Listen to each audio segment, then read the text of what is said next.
ఈ రొట్టెలు తిని ఈ పాలు రాగునప్పుడల్లా ప్రభువు వచ్చే వరకు ఆయన మరణమును ప్రచురించుదురు.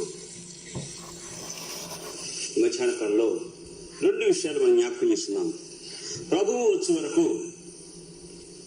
రెండవది ఆయన మరణమును ప్రచురించుదురు. ప్రభువు వచ్చే వరకు అనగా దేవుని ప్రజలుగా రక్షించబడిన తర్వాత ఆయన రాకడ వ్యక్తమై ఎదురు చూసిన వారు అంటున్నాం. ఎందుకనగా ఆయన రక్షించుకునే విధానము మనమందరం కూడా పరలోకంలో ఆయనతో కలిసి ఆనందించాలని, దాని కొరకై ఆయన ఎంతో త్యాగం చేసి పరలోకమును వదిలిపెట్టి, మహిమను వదిలిపెట్టి ఈ లోకంలో మన కొరకై సిలువలో ఆయన రక్తం కాల్చిన విధానం జ్ఞాపకం చేసుకుంటున్నాను. ఈ సమయంలో ఇక్కడ మనం చూసినట్లయితే ప్రభువు వచ్చే వరకు అనే తలంపు వచ్చింది. అనగా మన ప్రభు యేసు క్రీస్తు వారు మరలా రానే ఉన్నాడని ఆ నిరీక్షణతో మనం ఉంటున్నాం. చూడండి, అపోస్తలుల కార్యములు 1వ అధ్యాయంలో చూసినట్లయితే అపోస్తలుల కార్యములు 1వ అధ్యాయంలో దేవదూత ఏ విధంగా చెప్తున్నాడు. ఆయన పరలోకములకు ఆరోహణం అవుతున్నప్పుడు ఒక మాట చెప్తున్నాడు. అపోస్తలుల కార్యములు 1వ అధ్యాయంలో 11వ వచనం చదువుతాను. గలిలయ మనుషులారా, మీరెందుకు నిలిచి ఆకాశంలోకి చూస్తున్నారు? మీ యొద్ద నుండి పరలోకములకు చేర్చుకొనబడిన ఈ యేసే ఏ రీతిగా పరలోకములకు వెళ్ళటం మీరు చూస్తారో ఆ రీతిగానే ఆయన తిరిగి వచ్చును అని వారితో చెప్పింది. దేవదూత చెప్తున్నాడు. చివరిసారిగా మన ప్రభు పరలోకం వెళుతున్నప్పుడు తన శిష్యులంతా కూడా చూస్తూ ఉన్నారు. 120 మంది శిష్యులు అక్కడ ప్రార్థన చేసి వచ్చినారు. వారంతా కూడా చూస్తూ ఉన్నారు. చూస్తున్నప్పుడు ఆరోహణైపోతూ ఉన్నాడు. ఒక దూత వచ్చేసి పరలోకములకు చేర్చుకోబడిన ఈ యేసే ఏ రీతిగా పరలోకం వెళ్ళి చూస్తారో ఆ రీతిగానే తిరిగి వచ్చిన అన్నాడు. కాబట్టి మన ప్రభువు తిరిగి వచ్చేవాడు అంటున్నాడు. ఆ గొప్ప నిరీక్షణతో మనం ఉంటూ ఉన్నాం. ఆయన చివరి దినాల్లో ఇంకా ఆయన సిలువ వేయబడే పరిస్థితులు రాకమునుపుగా యోహాను సువార్త 14వ అధ్యాయం చూసినట్లయితే, యోహాను సువార్త 14వ అధ్యాయంలో తన శిష్యులతో ఎంతో ఆదరణతో కొన్ని మాటలు ఆయన మాట్లాడుతున్న మాట చూస్తాం మనం.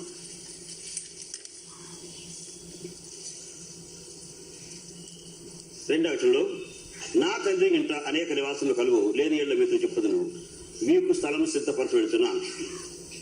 నేను వెళ్ళి స్థలం సిద్ధపరచని ఎళ్ళ నేను స్థలంలో వేరు ఉండులాగున మరలా వచ్చి, ఇక్కడ ఈ మాటలు ఒకసారి జ్ఞాపకం చేసుకుందాం.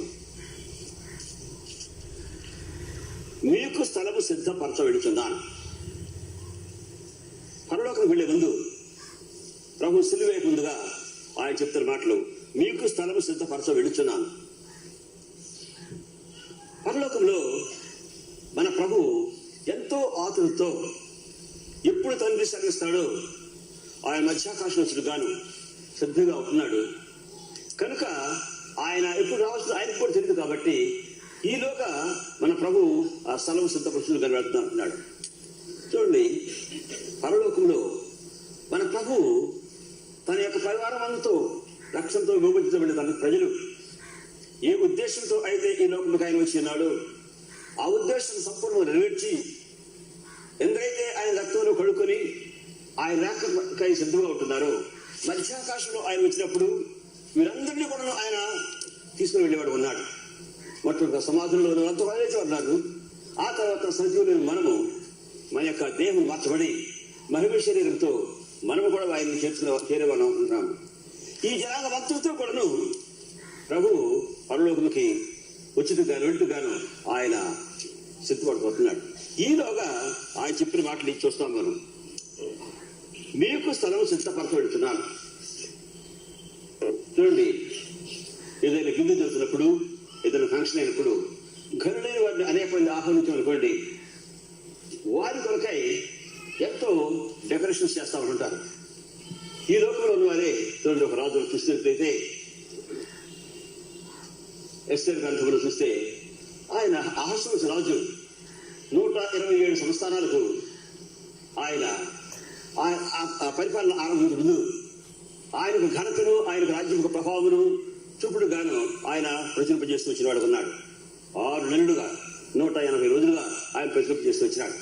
ఆ తర్వాత విందు కొరకు కొరకై 7 దినాలు షూషన్ కోటలో ఉన్న వారంతా కూడాను వారిని అందరూ కూడా ఆహ్వానిస్తారు. చూడండి, ఒక వారి ఆ విషయం చూద్దాము.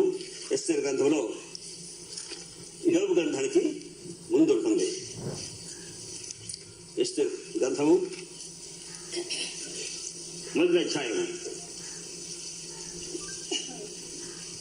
అక్కడ మనం చూసినట్లయితే 5వ వచనం నేను చూస్తున్నాను. ఆ దినములు గడిచిన తర్వాత రాజు షూషన్ కోటలో ఉన్న అల్పులకేమి ఘనులకేమి జనులకందరికీ రాజు కోటలోని తోట ఆవరణలో 7 దినములు విందు చేయించారు. 7 దినాలు విందు చేశారు. గడిచిన దినాలు చూసినట్లయితే వీరు వివాహాలు చేసినప్పుడు వారి విందులు ఎలా ఉంటాయంటే ఒక్కరోజు అయిపోదు. ఆ వివాహం రోజు భోజనం పెట్టి వెళ్ళిపోవడం కాదు, అలా 2-3 రోజులు అలా పెడుతూ ఉండేవారు. ఏజెన్సీలు ఇప్పుడు కూడా చూస్తుంది కొంత అలవాటు. ఒకసారి నేను వెళ్ళాను. వారు కనుక పెళ్లి చేస్తే ఆ చుట్టూ పాడలో ఉన్న వాళ్ళంతా వస్తానే ఉంటారు. పెళ్లి చేసి వెళ్తా ఉన్నాము. అయితే అనేక మంది వస్తూ ఉంటే అడిగితే, అయ్యా ఈ చుట్టుపక్కల వాళ్ళందరూ కూడా వస్తారు, సాయంత్రం వరకు తింటూనే ఉంటుంటారట, వండుతూనే ఉంటుంటారట. ఇది ఈ లోకంలో జరుగుతుంటే రాజు కూడా ఏం చేస్తున్నారు చూడండి. ఇక్కడ 7 దినములు ఆయన అంటాడు ఎస్తేరు గ్రంథంలో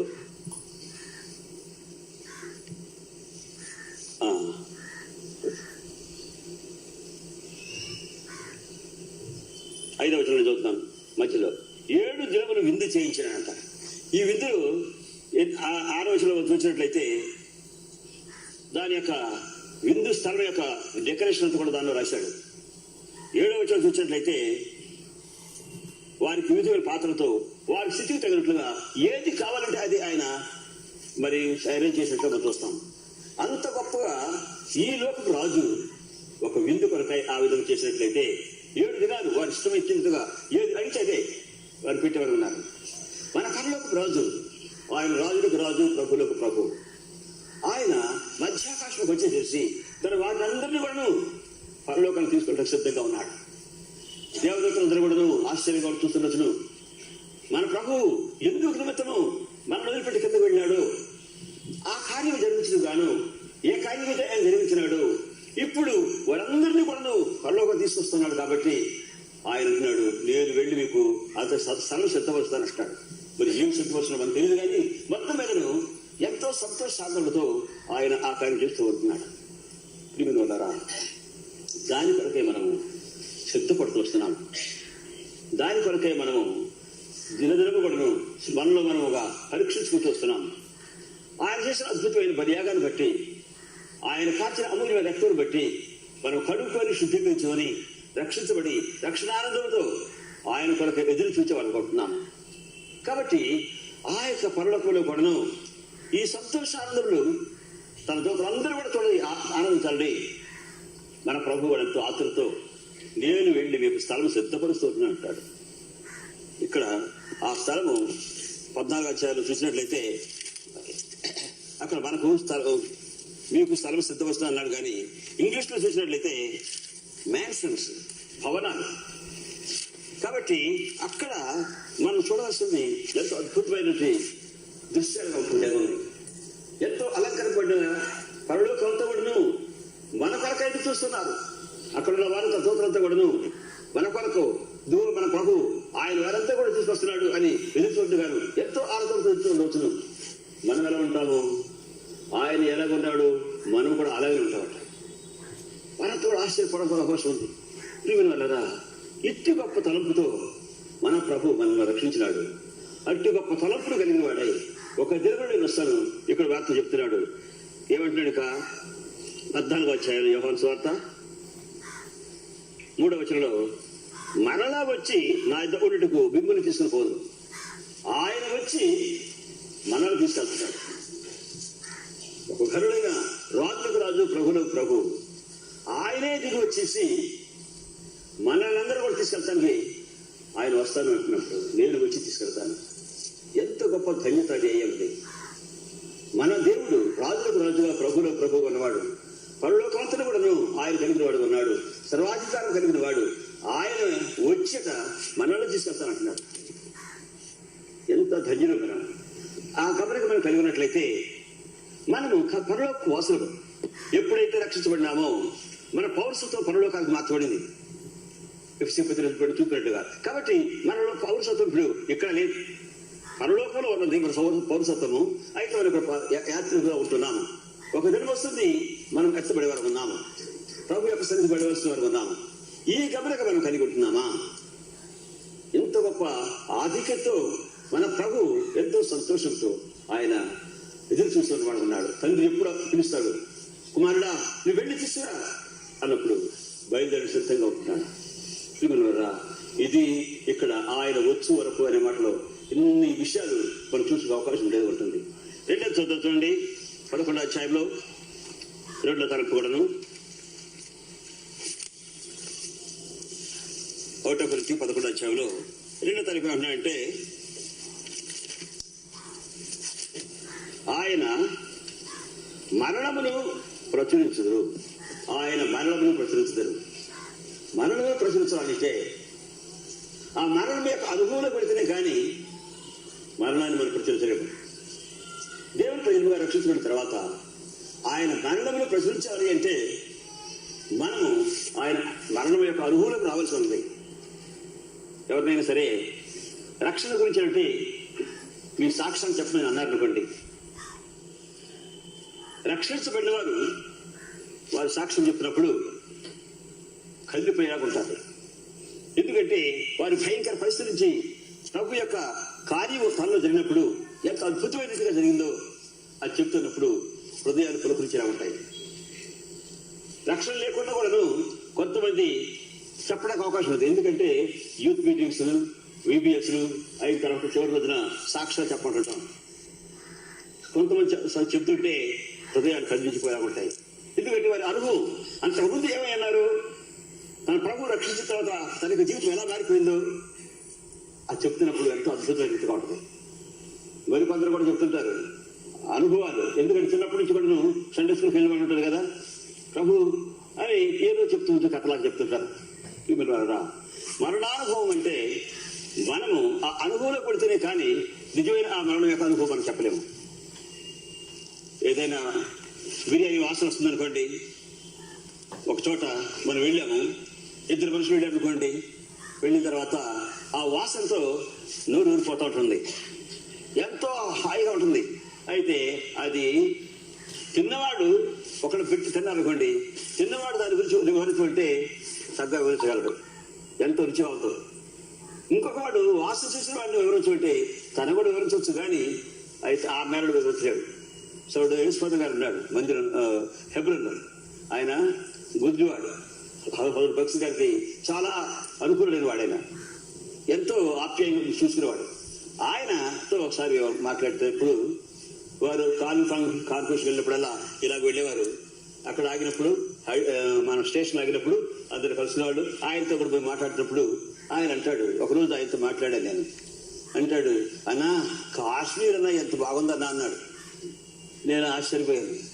అన్నా మీరు గుడ్డివాడు కదా, మీరు చెప్తారు ఎలాగ ఆశ్చర్యపోతే, లేదని మీకు తెలియదన్నా. అయితే ఆయన అనుభవం విన్న మాటలు ఆయన చెప్పినాడు, నిజంగా చూసిన వాళ్ళు. కాబట్టి ఇక్కడ నా తలపు ఏంటంటే ఆయన మరణమును ప్రచురించరు. అపోస్తలుడైన పౌలు కొలస్సీయులకు రాసిన పత్రిక మాట రాసిన చూడండి. కొలస్సీయులకు రాసిన పత్రిక 3వ అధ్యాయంలో, కొలస్సీ పత్రిక 3వ అధ్యాయము 3వ వచనంలో నేను చదువుతాను. ఏలయనగా మీరు మృతి పొందితరి, మీ జీవము క్రీస్తుతో కూడా దేవుని యందు దాచబడి ఉన్నది. 4 మనకు జీవమైన క్రీస్తు ప్రత్యక్షమైనప్పుడు మీరును ఆయనతో కూడా మహిమల యందు ప్రత్యక్షపరచబడుదురు. ఇక్కడ ఆయన అంటున్న మాటలు చూడండి. ఏలయనగా మీరు మృతి పొందితిరి. ఎప్పుడైతే మనం రక్షించబడినామో ఆ రక్షణ కార్యాన్ని గురించి ఆయన వివరిస్తూ వస్తున్నాడు. మీరు మృతి పొందినారు. ఆ మృతి పొంది ఎక్కడున్నామంట, మీ జీవము క్రీస్తుతో కూడా దేవుని యందు దాచబడినది. ఏ దినమైతే మనము ప్రభువును అంగీకరించినామో మన యొక్క పరిస్థితి అంతా కూడా ఇక్కడ అపోస్తలుడైన పౌలు చక్కగా వివరిస్తూ వస్తున్నాడు. ఆ యొక్క బాప్తిస్మ సాక్ష్యాల తండ్రి మనం చెప్తుంటాం. 6వ అధ్యాయంలో అపోస్తలుల కార్యములు రోమపత్రిక 6వ అధ్యాయము, అక్కడ మరి ఎక్కువగా వివరంగా ఆయన చెప్తూ వస్తున్నాడు. రోమపత్రిక 6వ అధ్యాయంలో 4వ వచనం చదువుతాను చూడండి. 3వ వచనం కూడాను. రోమా పత్రిక 6:3 వచనంలో క్రీస్తు యేసులోనికి బాప్తిసం పొందిన మనమందరము ఆయన మరణంలోనికి బాప్తిసం పొందుతామని మీరు ఎరుగరా. ఇక్కడ దాన్ని ఎక్స్ప్లెనేషన్ ఇస్తున్నాడు. మనం దానిలోకి వెళ్ళినాము. క్రీస్తు యేసులోనికి బాప్తిసం పొందిన మనమందరము ఆయన మరణంలోనికి బాప్తిసం పొందుతామని మీరు ఎరుగరా. కాబట్టి బాప్తిసం పొందిన మనము మనకు అనుభవాలు ఆయన మరణంలోనికి బాప్తిసం పొందాం. ఇక్కడ చూడండి, ఇంకా 5వ వచనంలో మరియు ఆయన మరణం యొక్క సాదృశ్యమందు ఆయనతో ఐక్యము కలవారమైన ఎళ్ళ ఆయన పునరుద్ధానం యొక్క సాదృశ్యమందును ఆయనతో ఐక్యము కలవారమై ఉందము. ఇక్కడ మరణంలో మనం ఐక్యమైనట్లయితే ఇక్కడ ఆ ఐక్యత అనేది అంటుకట్టబడిన జ్ఞాపకం చేయబడుతుంది. ఆయన మరణంలో మనం అంటుకట్టబడితే పునరుద్ధానంలో కూడా అంటుకట్టబడతాం. అనగా ఆయన చనిపోయినాడు, ఆయనతో కూడా మనము చనిపోయాము. క్రీస్తు యేసులో ఉన్నట్లుగా కొలస్సీ పత్రికలో చూసినాము. ఎప్పుడైతే ఆయన చనిపోయిన వారు మనం కూడా ఆయనతో కూడా చనిపోయినాం. ఎప్పుడైతే ఆయన తిరిగి లేచినాడో మనం కూడా ఆయనతో కూడా తిరిగి లేచిన వారు ఉన్నాం. అది బాప్తిస్మ సాక్షులు మనం చూసే వరకు ఉంటున్నాము. ఆ బాప్తిస్మ సాక్షులు నీటిలో ముంచినప్పుడు పాత జీవితం కొరకు ఆయన చనిపోయినాను అనే అర్థంతో ముంచబడుతున్నాము. తిరిగి ఆ నీటి నుంచి బయటకు లేచినప్పుడు నూతన జీవితంతో నేను పైకి లేచినాను. ఇది బాప్తిస్మ సాక్షి యొక్క అర్థంగా ఉంది. ఇక్కడ అదే అపోస్తలుడైన పౌలు చెప్తున్నాడు. క్రీస్తు యేసుతో కూడా మనం చనిపోయినాము కాబట్టి ఆయనతో పాటు ఇప్పుడు ఆయన లేచినాడు కాబట్టి మనం కూడా లేచినాము. మన జీవితంలో ఇప్పుడు పునరుద్ధాన జీవితం ఉంచబడిన ఉన్నవి. అయితే ఇలాంటి పరిస్థితులు ఉంటే మనం ఏ విధంగా ఉండాలో మరి ఒకసారి ఆ అధ్యాయంలోనే చూడండి, చక్కగా వివరిస్తూ వస్తున్నాడు. 18వ వచనం చూడండి. పాపము నుండి విమోచింపబడి నీతికి దాసులు అయితే చాలు. పాపము నుండి విమోచించబడి నీతికి దాసులయ్యారు. ఇదివరకు పాపములు ఉన్నాము, దానిలో విమోచించబడ్డాము, ఇప్పుడు నీతికి దాసులమైనాము. అయితే ఇక్కడ చెప్తున్నాడు చూడండి 19వ వచనంలో. 19 అందరూ కూడా చదువుకుందాం చూడండి, అందరూ కలిసి. 6:19 మీ శరీరం బలహీనత బట్టి మనుషులతో మాట్లాడుతున్నాను. ఏమనగా అక్రమము చేయుటకై అపవిత్రతకును అక్రమమునకును మీ అవయవములను దాసులుగా ఎలాగో అప్పగించుతారో అలాగే అశుద్ధత కలుగుటకై ఇప్పుడు మీ అవయవములను నీతికి దాసులుగా అప్పగించుడి. ఇక్కడ 2 మాటలు అంటున్నాడు. రక్షించబడక ముందు మన అవయవాలు ఏ విధంగా అప్పగించినారో, దేనికైతే ఉపయోగించినామో, రక్షించబడిన మనం ఇప్పుడు పరిశుద్ధత కొరకై దాని కొరకు మనం అప్పగించాలని అంటున్నాడు. అనగా ఇక్కడ కొన్ని విషయాలు మనం జ్ఞాపకం చేసుకుందాం. మన అవయవాలు మన రక్షించబడక ముందు ఏ విధంగా ఉపయోగపడినవి? కన్నులు ఎలా ఉన్నవి, చేతులు ఎలా ఉన్నవి, కాళ్ళు ఎలా ఉన్నవి, తలంపులు ఎలా ఉన్నవి, ఇవన్నీ కూడా రక్షించబడక ముందు మనం ఎలా ఉన్నామో ఒకసారి వాటి జ్ఞాపకం చేసుకుంటే మన స్థానుసారంగా మనం మన దృష్టిని ఉపయోగించడం. రక్షించబడక ముందు మనసుగాను ఎక్కడ పడితే అక్కడ వెళ్ళేవాడు, సినిమాలు వెళ్ళడం, ఇంకా అర్థవిధమైన పరిస్థితి చూడటము, రకరకాలుగా చూస్తుండేవాళ్ళం. కొందరు అయితే నవల్స్ చదువుకునేవాళ్ళు. ఆ దినాల్లో ఈ టీవీలు ఇవి సెల్ ఫోన్ రాకముందు నవల్స్ చదువుకునేవాళ్ళు. రాత్రంతా చదువుకుంటారు. ఎందుకంటే నవల్స్ అద్దెకిస్తుంటారు. కథల పుస్తకాలు, పెద్ద పెద్ద పుస్తకాలు ఉంటున్నాయి, అద్దెకిచ్చి ఉన్నారు. నాకు తెలిసినట్టు రాత్రి అంతా చదివేవాళ్ళు. ఎందుకంటే మళ్ళీ అది చేస్తే 2 పుస్తకం తెచ్చుకోవచ్చు, అద్దె కట్టేసేసి. అలాగూ సమయం అంతా కూడా వ్యర్థం చేసి కొందరు ఉంటారు. మరి కొందరు ఉంటారు వ్యర్థమైన వాటి కొరకాయి పరిగెత్తేవారుగా అవి చూసినట్టు గాను వారు వెళ్ళేవారు కూడా ఉంటాము. అనేక రకాలుగా ఈ కన్నును ఉపయోగించిన విధులు. అదే రీతిగా మన యొక్క చేతులు వ్యర్థమైన వాటి అనేక వాటిని మనం చేసి ఉండొచ్చును. మన కాళ్ళు వ్యర్థమైన ప్రదేశాలకు అనేక చోట్ల మనం తిరిగి ఉండొచ్చును. మన యొక్క జీవితం అంతా కూడాను రకరకాలుగా దేవునికి అయిష్టమైన కార్యములు చేసిన వారు ఉంటాము. మన తలంపులు, మన ఊహలన్నీ కూడా చెడ్డగా ఉండేవి. అయితే ఇప్పుడు ఏమంటున్నాడంటే అలాగే పరిశుద్ధత కలుగుతాయి ఇప్పుడు మీ అవయములను నీతిగా అవయములను నీతికి దాసులుగా అప్పగించుకున్నాడు. నీతికి దాసులుగా అప్పగించుకున్నారు. ప్రియమైన వారుగా మధ్యాహ్న కాలంలో ప్రభు యొక్క బలంలో పాల్గొనక మునుపుగా మన అవయవాలు ఏ విధంగా ఉపయోగిస్తున్నాము? మన యొక్క దృష్టి దేనిపై ఎక్కువ ఆకర్షించబడుతుంది? ఈ సెల్ ఫోన్స్ వచ్చిన తర్వాత సమయం ఎంత కూడా దానిలో పెట్టిన కొందరు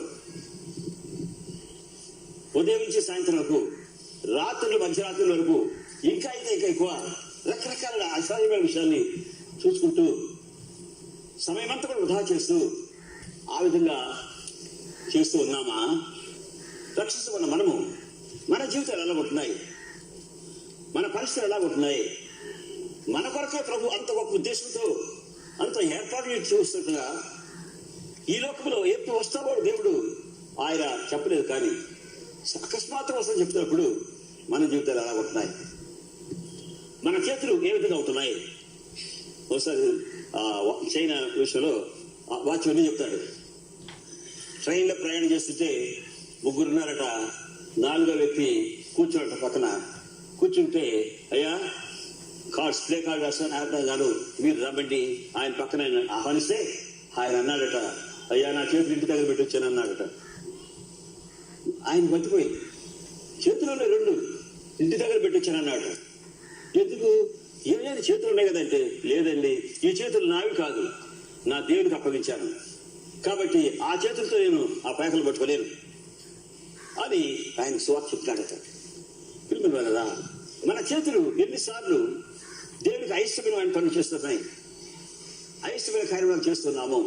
మన కాళ్ళు ఎన్నిసార్లు అయిష్టమైన ప్రదేశాలు పెడుతున్నాము. ఈ దినాలు పిక్నిక్లు ఉన్నాయి, ఆ పిక్నిక్ కొరకు వెళ్తా ఉంటారు, వ్యర్థంగా సమయాలు గడుపుతారు. దేవుని ప్రజలుగా మనం రక్షించబడిన వారుగా మన జీవితాలు ఎలా ఉంటుంది? మనము కూడా వారితో కలిసి ఆనందిస్తున్నామా? వారితో కూడా వింటుగాను ఆహ్వానపడుతూ ఉండొచ్చు, ఆఫీసులో ఉండొచ్చు, ప్రత్యేకంగాను వాళ్ళు ఆహ్వానిస్తుంటారు. మీరేం డబ్బులు వెనక్కలేదంటే వచ్చి కూర్చోండి అని. నాకు అనేక సార్లు అలా జరిగింది. అయితే మొదటిసారి నేను చెప్పాను, అయ్యా నేను అక్కడ రాదు, మీరు బైబిల్ తెచ్చి చదువుకోండి అక్కడికి వెళ్ళి, అయినా సరే నేను అక్కడ కూర్చోలేనండి. మీరు వరారా? మన జీవితాలు ఎలా ఉంటున్నాయి? ప్రత్యేకించుకునే జీవితాలు ఉంటున్నాయా? మన కాళ్ళను జాగ్రత్తగా చూసుకుంటున్నామా? సువార్త పడవలసిన పాదములు మనం దేనికి ఉపయోగిస్తూ వస్తున్నాము? ఈ విధంగా మధ్యాహ్న కాలంలో మన ప్రభువును ఒక్కసారి జ్ఞాపకం చేసుకుందాము. మన కొరకే ఆయన ఎంత వేడుగ్గా అక్కడ స్థలం సిద్ధపడుతున్నాడో ఆ విషయాన్ని ఒకసారి జ్ఞాపకం చేసుకుంటే, తన దూతలందరూ ఎదుట మనందరినీ చూపించేసేసి, నా దూతలారా ఇదిగో నా యొక్క కార్యము, నేను కార్చిన రక్తం ద్వారా విమోచించబడి ఇదిగో నా జనాంగము ఆయన చూపించి సంతోషాన్ని ఆయన సిద్ధపడుతూ వెళ్తుంటే మనం ఎలా ఉంటున్నాము? సిద్ధపడుతున్నామా? మన జీవితాలను పరీక్షించుకుంటుగాను ఈ యొక్క బల్ల మనకు ప్రతి వారం కూడా జ్ఞాపకం చేస్తూ ఉంటుంది. చూడండి, చివరి గ్రంథంలో, ప్రకటన గ్రంథంలో మనం చూస్తే 19వ అధ్యాయము, ప్రకటన గ్రంథము 19వ అధ్యాయము 7వ వచనం చదువుతాను. 19:7 రెవల్యూషన్. గొర్రెపల్లి వివాహోత్సవము సమయం వచ్చినది, ఆయన భార్య తన్ను తాను సిద్ధపరచుకొని ఉన్నది. ఆయన భార్య తన్ను తాను సిద్ధపరచుకున్నది. గొర్రెపల్లి యొక్క భార్య దేవుని యొక్క సంఘం, మనమే ఆయన యొక్క సంఘముగా, గొర్రెపల్లిగా, వధువుగా ఉంటున్నాం. వలన మనము ఇక్కడ చెప్తున్న మన ప్రకటన గ్రంథంలో సిద్ధపరచుకొని ఉన్నది. సిద్ధపరచుకోగలిగినామా మనం? సపోజ్ ఒకవేళ ఇప్పుడు వచ్చాడు కూడా ప్రభు, మన క్రియల ద్వారా, మన పరిస్థితుల ద్వారా దేవునికి మహిమ తెచ్చేలా ఉంటున్నామా? నేను దేవుని బిడ్డను అని మనం ప్రత్యేకించిన జీవితంలో జీవిస్తున్నామా? ప్రత్యేకమైన పరిస్థితుల్లో మనం ఉండగలుగుతున్నామా? నేను దేవుని బిడ్డను, ఈ పరిస్థితుల్లో నేను జాయిన్ కాలేను, ఈ పరిస్థితి నేను చేయలేను అనే విధంగా ప్రత్యేకమైన జీవితాన్ని జీవిస్తున్నామా? ఇక్కడ నుండి అవతలకు వెళ్ళి దయ్యముల బల్ల ఒకటి అంటున్నాడు 10వ అధ్యాయంలో. ప్రభువు బలలో నుండి దయ్యముల బలలో కూడా తీసుకోవాలి. కాబట్టి మనం ఏ విధంగా ఉంటున్నాము? ప్రభు బలలో పాల్గొంటున్న నీవు నేను బయటకు వెళ్ళిన తర్వాత దయ్యముల బల్ల అనగా లోక సంబంధమైన ప్రతి వినోదాలు దయ్యముల బల్లే. వాటితో మనం ఆనందించబడుతున్నామా? మనం ప్రభు బలలో పాల్గొని కొలుపుగా పరిశుద్ధ గ్రంథం నుండి మౌనం చదువుతానంటే 1 కొరింథీ పత్రిక నుండి చదువుకుందాం.